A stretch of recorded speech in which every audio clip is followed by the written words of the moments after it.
Il me semble que quand on joue en tant que violoncelliste le concerto de Dvorak pour la première fois ou la deuxième fois, on a très conscience du prestige de l'œuvre, de l'histoire, de ce que ça représente pour les violoncellistes, etc. Et en fait, quand on le rejoue beaucoup, on oublie, je pense, un petit peu ça naturellement. Et en fait, ça devient une œuvre surtout très très intéressante à travailler, de par l'orchestration, de par le travail avec l'orchestre. Les différentes sources qu'on a de Dvorak, on a le manuscrit original, on a ensuite quand il a retravaillé avec le violoncelliste qui l'a créé, etc. Donc c'est surtout tout ça qui rend le concerto extrêmement intéressant, en plus évidemment de la substance musicale et poétique. Et je pense que là, voilà, après l'avoir joué quelques fois, je suis vraiment content d'oublier un petit peu le prestige écrasant de l'œuvre. C'est évidemment un sentiment que j'ai pas à chaque fois que je joue avec un orchestre, de jouer avec le Bruxelles Philharmonic qui accompagnait la finale du concours ici à Bruxelles il y a 2 ans et demi.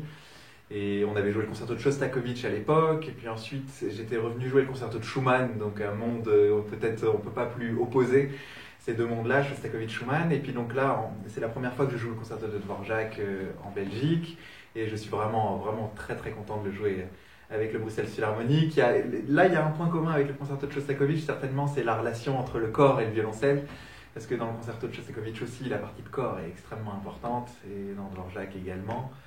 Donc les 2 précédentes fois, c'était avec Stéphane Denève, le directeur musical, et là, je suis absolument ravi de faire la connaissance de Jiří Rosen, je ne dis pas le nom exactement correctement, qui est un merveilleux jeune chef tchèque.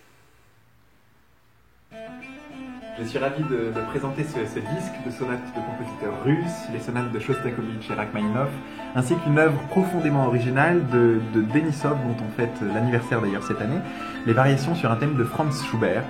Ce disque a été enregistré avec Jonas Vito, avec qui j'aime énormément jouer, qui est un grand habitué du concours Anne-Elisabeth. C'est un projet qui a vu le jour après le concours, et pour la maison franco-belge Alpha Classics. Donc voilà, il est sorti il y a à peu près 1 mois et demi.